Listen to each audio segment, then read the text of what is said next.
Welcome to Lunch with EFI. It is 12 o'clock on the East Coast, 9 o'clock on the West Coast, and it's 11 o'clock in middle of nowhere, Texas, Alpine, Texas. I don't think that's correct. That's right. Is it correct? Okay. It's correct. Somewhere in the middle of Texas. Yeah. No. Far in the far west of Texas. Okay. Far west Texas. Yep. Deep in the heart. What's that? Deep in the heart. Yeah, well, I guess so. Or maybe a little off to the left of the heart. The heart's on your left side a little bit. Oh, that's true. There you go. Welcome. We're glad that you've joined us today. We've got a great lunch ahead of us, and we're going to kick it off with Jason. So go ahead, Jason. Yeah, well, there we go. Regular viewers of the podcast have been tuning in for our Arizona updates. As you know, there's a challenge to the ESA program that opponents of school choice are trying to put on the ballot. The Arizona Education Association and Save Our Schools, the poorly named Save Our Schools Arizona, are trying to put a ballot initiative that would roll back ESAs. Right now, every single child in the state has access to an education savings account they can use for tutoring, textbooks, homeschool curricula, private school tuition, special needs therapies, and more. They're going to roll that back. They're going to put an income cap on it, a whole bunch of restrictions on how you spend it. They're calling them guardrails, but really they're poison pills. The point isn't to ensure accountability for the taxpayer, although that's the rhetoric. If you look at what they're actually doing, it's just making it hard for families to use.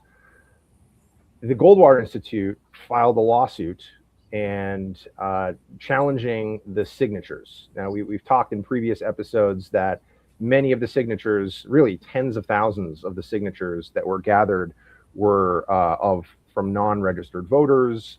They were gathered by felons which is against the law, right? The government, for good reason, doesn't want people who are convicted of a felony or even a misdemeanor that involves fraud going around collecting people's names and home addresses, right?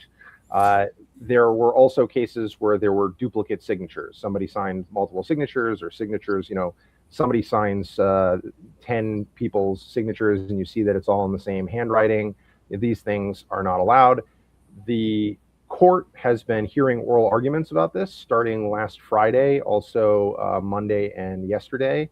So we are expecting that the judge is going to begin ruling. Now, there's more than 200,000 signatures that are being challenged. And this is going to take a while for the judge to go through all of them because there's a whole bunch of different claims.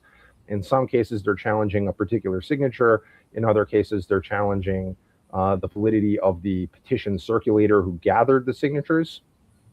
And so the judge will start ruling probably tomorrow and Friday. Ruling, you mean like we'll rule on each of the particular challenges separately, or we'll make a summative ruling after? Yeah, so I believe that he will rule on some things separately because there are a number of different motions, and so he's going to start addressing motions. I expect he's going to give them in batches, and then at a certain point, if you were to get to the point where enough signatures have been ruled invalid that it's just not going to the ballot, I don't know that he's going to continue and rule on every single issue. He might, because the other side might challenge it, and so you'd want ruling on everything. I'm not sure where that's going to be. I do know, however, that there were 7. What they did is they subpoenaed a whole bunch of the petition gatherers and asked them to come, and they had to answer a whole bunch of questions. You said you fill out 2 different forms, you put 2 different addresses. Why did you do that? Is this really your domicile? Is this your permanent domicile? So on and so forth. And they provided responses, and then the judge has to rule based on that. There were 7, however, who did not show up. And so the judge, without objection, they had to physically show up, or they had to? No, they were doing it over Zoom. They were doing it over Zoom. But they had to answer the subpoena by appearing before the court online, and many did. 7 did not. What's the percentage there? 7 out of what? I don't know how many they subpoenaed. What I do know Or is how that many signature gatherers were there? there were dozens of signature gatherers. Okay. Actually, probably actually even in maybe even hundreds of signature gatherers. How many were subpoenaed, I'm not sure. But these 7 in total collected about 900 signatures. And so that's already been decided. Those are Well, what's the self-counted. gap between the claimed number of signatures and the required number for getting on the ballot? I think they're going to have to knock off about 165,000 signatures. So They challenged 900 more than 200,000. is a very small. Yeah, bit of I'm just giving an update of where things stand. Yeah. Well, and look, I think folks should keep in mind here, this is not technicalities. This actually is how the law works. This is, if you want to have forms of direct democracy, which I don't fully understand why you want it, but if you want to have it, and the people of Arizona decided they do want it, they have a process for it. And that process isn't technicalities, it's the law. In the same way that, it's not a technicality of whether I paid my taxes or not paid my taxes, right? It's the law. You got to do it or not do it. You got to follow the law or not follow the law. And so making sure that these signatures were gathered according to the legal process is not knocking things off on technicalities. It is actually making sure that the people did the job correctly so that the voters are being presented something that has met Arizona's requirements for them to consider. Yeah, I mean, if you're going to go out and use that mechanism, right, to go and gather signatures, like you said, in this form of direct democracy, then presumably you know the rules, right? And if you don't, then I mean that is a reasonable presumption that you should have to know the rules and abide by them. So it's perfectly reasonable then that if you don't, that someone can come and challenge them. And certainly in this case, we don't consider the will of the people independent of the will of the people as expressed through legal processes. Yeah. Right. That there is no, which is also why, like, the popular vote in national elections is nonsense. There is a legal process. It's called the Electoral College. That's how it works. Nothing else is legitimate. And if you want to change that, you can change it. There's a constitution. There's a process for amending it. I don't recommend it. This isn't the only type of thing that goes to the voters. We also have the issuance of bonds. Those are questions that are for the voters. But of course, this depends on voters actually being informed about the issues. So when, let's say, Scottsdale Unified School District says we need a bond because our buildings are falling apart, they're overcrowded, we need a lot more money in order to have more buildings. It presumes that the voters actually have accurate information to assess claims like that. So Matt, do they have accurate information? I kind of doubt it. I wrote a piece for the Daily Signal. Now, this is not a legal requirement. This is a good practice. Yes, right. Okay. Just making sure we got your transition right. One of the funniest things that we hear from our opponents is that it's good that there's low turnout in school board elections and whatnot, because that way the experts, the people who actually understand the complexities of running a school district, can be the one exercising more influence, right? Blah, blah, blah. Okay, well, I can't make this stuff up. And I can mostly just tell you that actually, if you're trying to use mere logic or reason to understand the actions of school districts, you're going to get very confused. If, however, you look at them as purely political animals, right, with political incentives, they're the stuff that they do. It doesn't make any logical sense, but it sadly makes a lot of political sense, and it wastes a great deal of money. So this is about Scottsdale Unified. If you'll switch to the next slide there, this is a shot from the Auditor General report.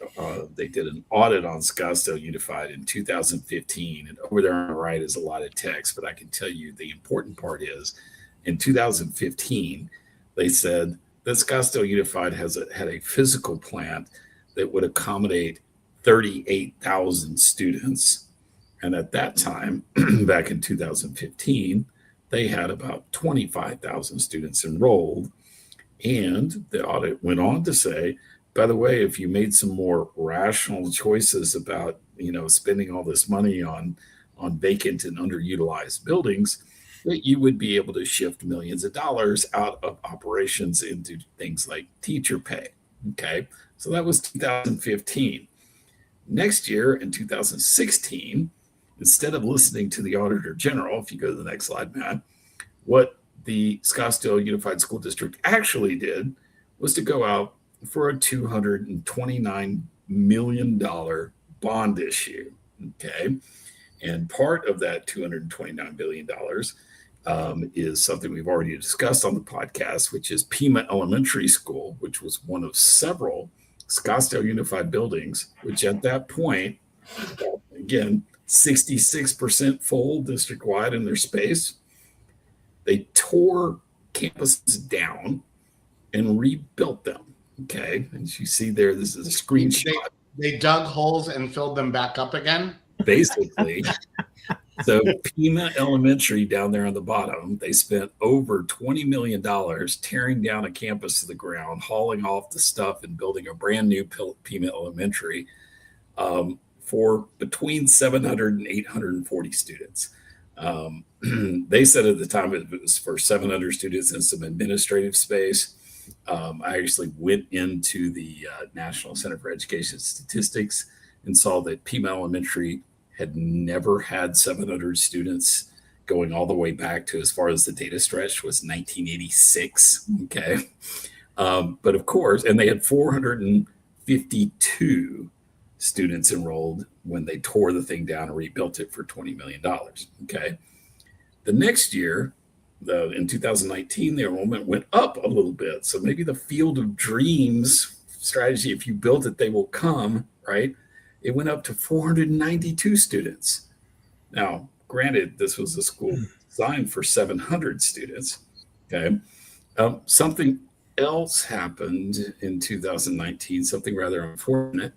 As you know, a global pandemic, and Pima Elementary continued to lose enrollment. It was down to 296 students this year, and the Scottsdale Unified District voted to close this campus. Okay.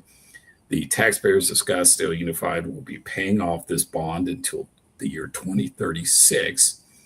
And the district-wide enrollment for Scottsdale Unified is now, was last year, 19,492, I believe was the figure. Okay, so it's almost 50% of the capacity that the Auditor General identified in 2012.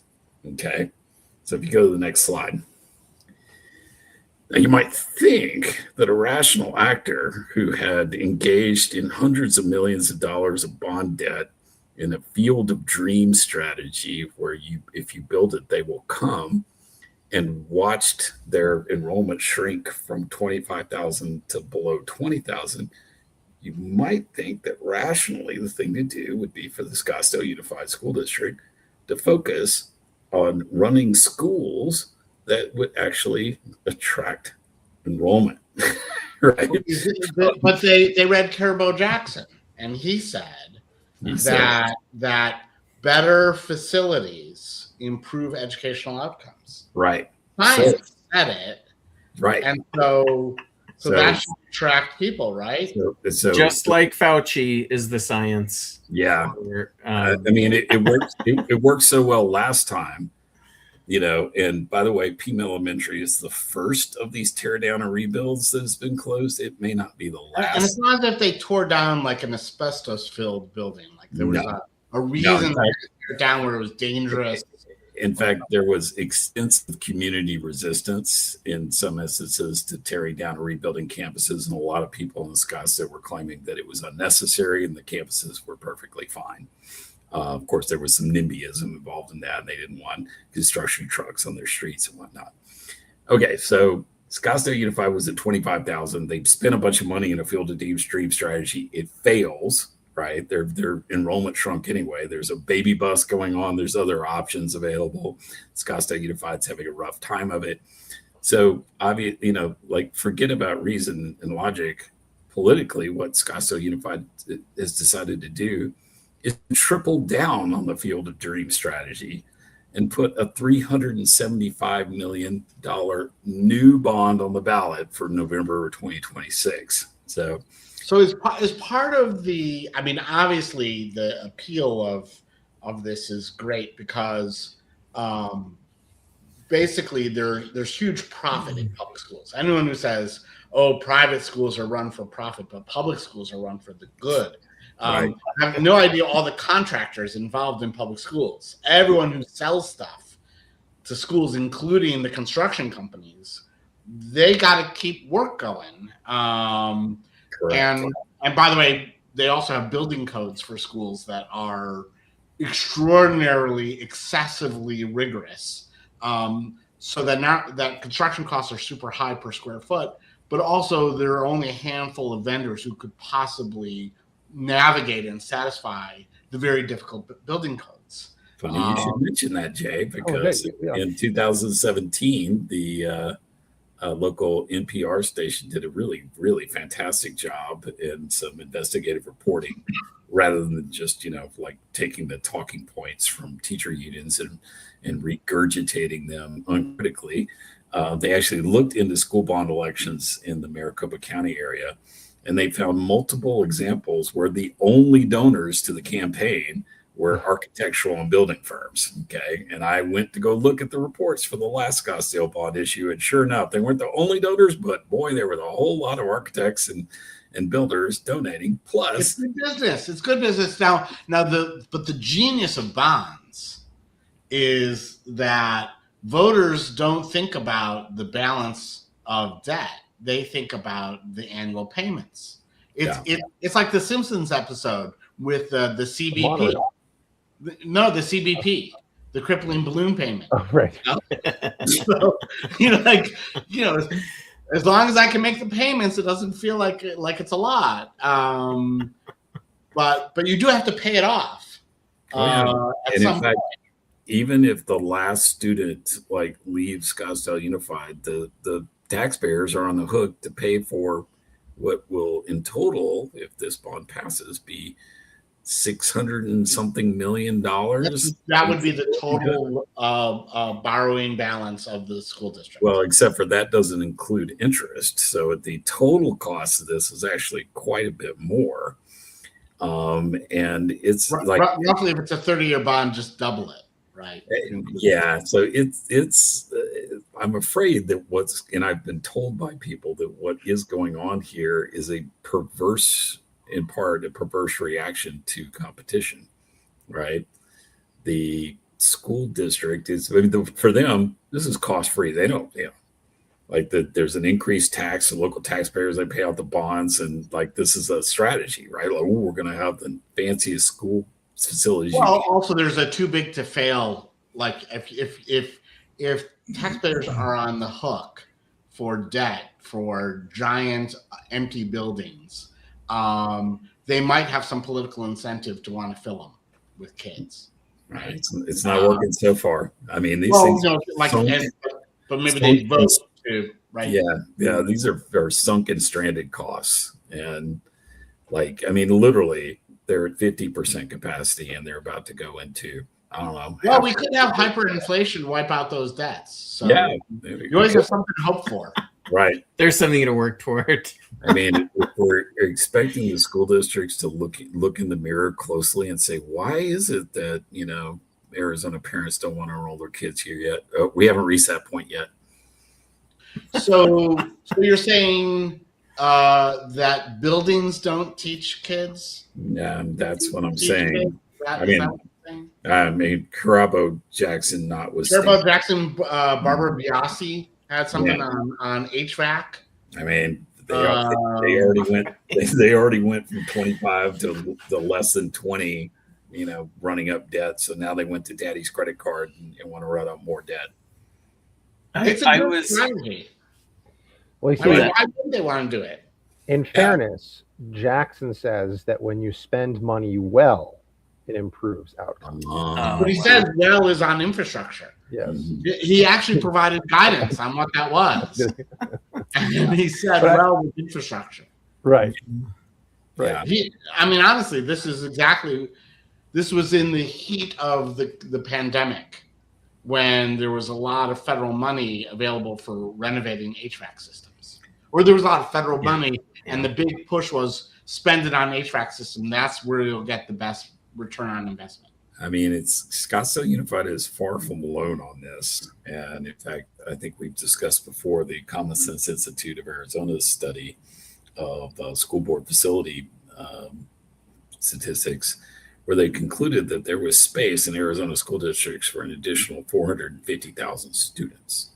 That is approximately enough to accommodate the 4 smallest public school systems. Can we convert these empty buildings into like senior retirement homes? Or I see an opportunity here, maybe to repurpose something useful. Yeah, it's just. I mean, I imagine that the toilets are a little low to the ground and small for. I mean, I'll be looking at the project list. The lockers are really small. Maybe they're going to gold plate the urinals and put baby or miniature giraffes out on the grounds with this $375 million. We'll bring the field trip to you, kids. You're right. What's a lot safer? Climbing walls and lazy rivers, here we come. That's right. So wait, I there was one part of your report, Jason, though, earlier that I didn't hear, which is, didn't a judge rule something on some other related ballot measure that matters? And yes, before we move on, that's a good point. I meant to bring that up as well, which is that in a separate case, the what's Scott Musey's group called now? The Free Enterprise Club. Free Enterprise Club.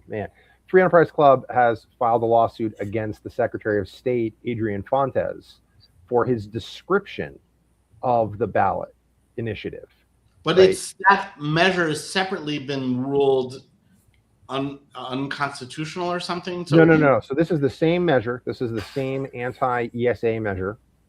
And, so one is, does it have enough signatures to get on the ballot? This is the same. This is not the military families. That was already ruled a while ago. That one too, right? That one he also flubbed. So this is the second time.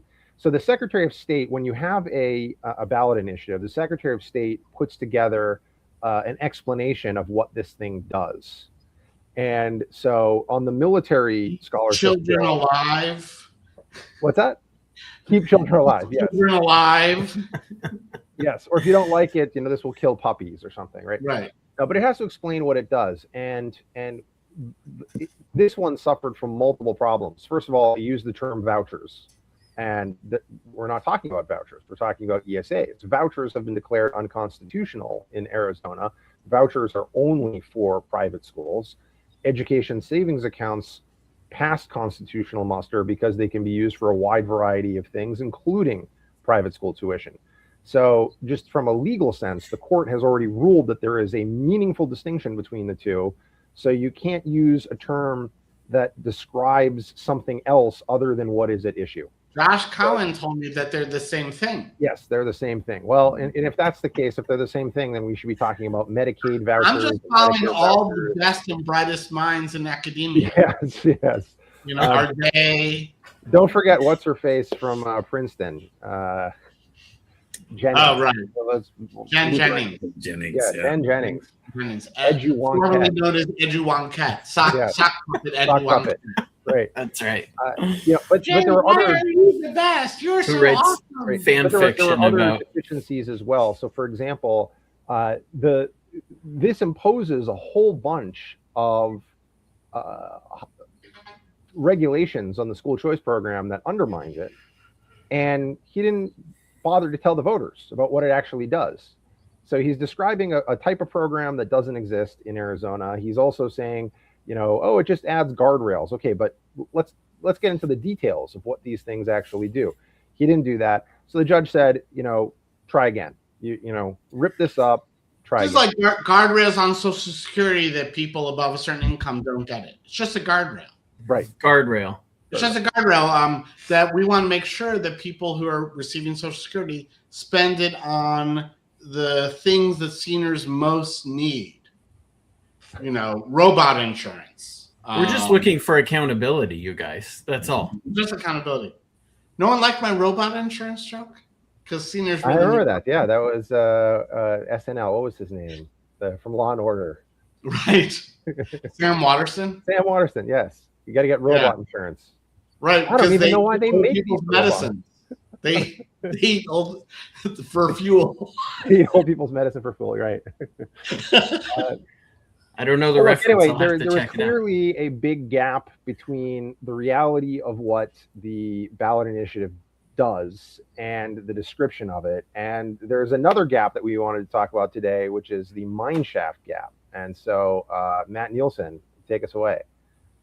Yeah. So there are kind of two favorite gripes du jour that the teachers union and public school advocates alternate between, and we're all familiar with these. It's teacher pay, or funding, chronically underfunded, and they'll throw teacher pay into that. But we're chronically underfunded, and there's a crippling teacher gap, teacher shortage, right? And so I wanted to talk about the teacher gap. A plus cultural reference. Ladner gave me an A+ earlier as well. My favorite movie of all time. It's a documentary, actually. Right. Well, I didn't know that this was filmed, by the way, a little aside, during JFK's presidency. Ladner told me that earlier. I didn't know that. And we didn't have a missile gap, by the way. It didn't stop JFK from campaigning on one. Right. And, I thought politicians only started, misleading voters in the last 10 years. I did not realize. Right. No. They were always truthful before that. Yeah, not so much. In the same exact way, we do not today have a teacher shortage. We don't have a teacher gap. The bigger issue is we have a student gap, given that we have plummeting enrollments. Is there theory that there's such massive retirements coming, or that a horrible disease has struck teachers and they're dying off in droves? Teachers and only teachers, right? Right. What's the story? Normally when there's this kind of falsehood, they have some sort of plausible sounding story. But everyone knows that there is a birth dearth and plummeting enrollment in K-12 schools in general and public schools in particular. So what's the story? So this is the issue, right? I mean, for years and years and years, we've heard that charter schools are funded more than district schools. And that's just not the case. By more, you mean half as much. Yeah. Right. Yes. I mean, the popular narrative that everyone believes, because the media repeats it all the time, is that charters get more money. But they get more from the state. They get more base support level, BSL. That is correct. But if you look at that they don't get anything from the local. Right. Well, or someone will point to the fact that Mark Zuckerberg gave some money to charter schools. And yes. So that charter school right got a lot more money than its neighboring district school in that year. By the way, the Zuckerberg charter schools are closing down. Of course they are. and so is LeBron's, right? Right. And so is the what was the virtual reality thing that he spent tens of billions of dollars on? You were going to live in a metaverse or something like that. Cyber, like you were gonna make friends and the metaverse. Metaverse. Yeah. That's how they changed the name to Meta, was because of that whole enterprise, which I believe is shut down. Yeah. I have two big goals in life. One is to have such a profitable business that is like churns out so much cash that I can blow tens of billions of dollars on an incredibly stupid idea. That's one idea. That's one dream. Goal number one. It's not because it's not making the money. It's blowing the money that really counts. Okay. Yeah. That's one dream. My second dream is to be so terrible at my job that they pay me not to do it. Like a football coach, like a college like football Claudine coach. Gay, like the president. Like Claudine Gay, right? Or a school principal, like a high school principal. Yeah, I was going to say, just get involved in education administration. I like if you're so terrible, they're like, you know what? Fine, just take the money. Don't come to work anymore. Please don't come back. That's how can I want excellence at being terrible. Claudine Gay was still making $3 million a year after she resigned from Harvard. That's how valuable it is to Harvard to have her not be there. It's like those teachers that were so bad in New York public schools that they sent them to the rubber room. What's that? They put them in the rubber room. That's right. They sent them to the rubber room with a bunch of magazines. Just spend the day there, okay? Don't come to class. We'll continue to pay you. How come this is like an Office Space? The guy who dreams about getting seriously injured and getting a giant liability payout, right? with his jump to conclusion, mad.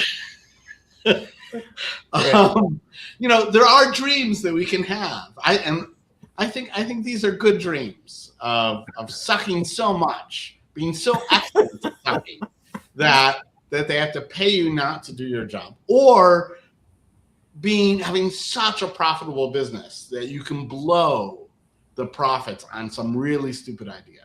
Yeah, those are my dreams. I mean, the specific claim that they're making these days about teachers, I saw it yesterday, was that nationwide the turnover rate for teachers is 7%, but in Arizona it's 14%. Right? Quel horror, crisis. Now, what I think they can't quite explain is why was it 3 years ago the school districts in Arizona carried forward $5.2 billion, and then the next fiscal year they carried forward $6.4 billion. In this last fiscal year, they carried forward more than $8.3 billion. Okay. Right. These districts are literally getting more money than they know how to spend. And at the same time, putting forward stories about a teacher shortage crisis, which apparently is not enough of a crisis to actually spend all this money that they have. So some of those reserves are from the bond initiatives. Some of them are, yes. Right. So the bond, they raise the bond and they have this big pile of cash that they then have to spend on construction projects over the next couple of years. Mm-hmm. So that's part of why that. And then they'll say, well, that money, those are Monday dollars. We can only spend Monday dollars on Monday. Yes. Tuesday dollars are for Tuesday. And that's they all can't true. Teachers some of the money is that, but that's not all the money. It isn't all of the money. So, go ahead. And the money that they've been getting for years and years and years that they have chosen because it was within their power to allocate that toward teacher pay, they did not. They did not allocate it toward teacher pay. And so the point of our dessert here really is that there are two kind of main gripes that come up, constantly from the public ed crowd. We're underfunded and there's a teacher shortage. The underfunding, and by the way, I don't think that these will go away, but we might get one or two viewers from AFC today that buy into what we're saying. No, they're so busy helping with the challenge to the signature count, aren't they? Right. They're really busy helping with that. That's right.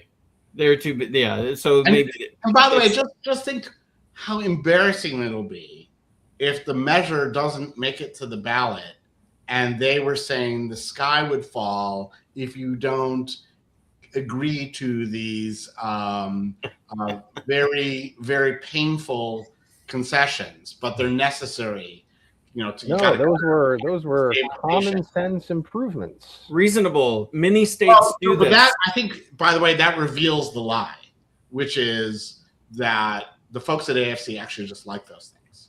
They do. 100% Right. They do. just like them. They like testing requirements. They like them. If they really liked them, maybe they should have spent their time in the month that they were conspiring about this behind the scenes, actually lining up the votes necessary to pass it. Well, if they really like them, why they failed to do that little part. They had the first time their deal met a legislative vote, it failed, and that was that. I mean, you got to notice that Jay likes to bring up AFC at the very end of the podcast. I do. I want to make sure that our minders the whole time to get watch the views all in the way to the end. And once again, we forgot to do our paid promotion. We'll have to do it next time. No time. We've run out of time. We don't have time for our paid promotion today. Don't worry, it is coming. It is coming. They paid a lot of money to have us someday do this podcast, but we'll have to kick that to next week. Maybe we could have such a terrible podcast they would pay us not to do it. We are open to this. If any of I saw someone on X today was talking about the worst song of all time, and he said it was Imagine, and I said that's true, but I would pay good money for someone to make the song "We Built This City on Rock and Roll" disappear. I think Starship is the worst song of all time, and it makes me break out in hives every time. I don't know. I feel the earth move under my feet is top of the list for me. I will clean. Go ahead. Sorry. Good. I was just gonna say, I will rip my ears off if that plays for more than 10 seconds on a radio near me. But Imagine is the horrid anthem of the Lululemons. So I think that is the word. Lenin. Oh. In other words, rich socialists. I got that from Senator Kennedy, by the way. It's a great. It's Vladimir, not John that you're referring. Yeah, that's right. Okay, Vladimir. I got confused for a second. Just like Angela Davis won the Lenin Prize in Moscow. Not John Lennon. No. Vladimir Lenin. Vladimir Lenin. Yeah, no, these are the socialists with trust funds that rail about capitalism while shopping at places most people can't afford. Downward mobility is very painful. It's very painful to when you have a very fancy degree from a fancy institution and you are accustomed to a very high standard of living. It's very painful when you don't realize why you're not in charge and why you can't pay for all the things you're accustomed to having. Don't worry. We're going to have free grocery stores, totally free healthcare, everything. It's only with documentation. Undocumented cannot get groceries. You got to show your ID to get the 30%. No illegal aliens to New York. No people from outside New York. Right. Also, I'm told that it's racist to require anyone to show ID. So, to vote. Not for other things like getting groceries. Not for food. And I'm told that it's unconstitutional to deny non-citizens basic services like access to public schools. So similarly, access to food. I mean, it's like a genocide, is what it is. You're going to genocide the undocumented people from outside of New York who are unable to buy groceries. Yeah. Mm-hmm.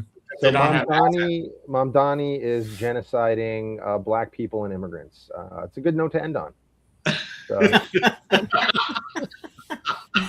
I think we're really trying to make it so someone will offer us money to stop. Please stop. Please stop. Here's some money. I would like to go into the not growing carrot business. I hear that's very profitable too. Yes. Not growing carrot? Yes, or other agriculture. Other fruits. The government will pay you not to do it. There are so many great lines of work that I was too stupid to pursue. Like, what did I do? Like, I made terrible choices. I could have had a farm not growing things. And just think. Yeah.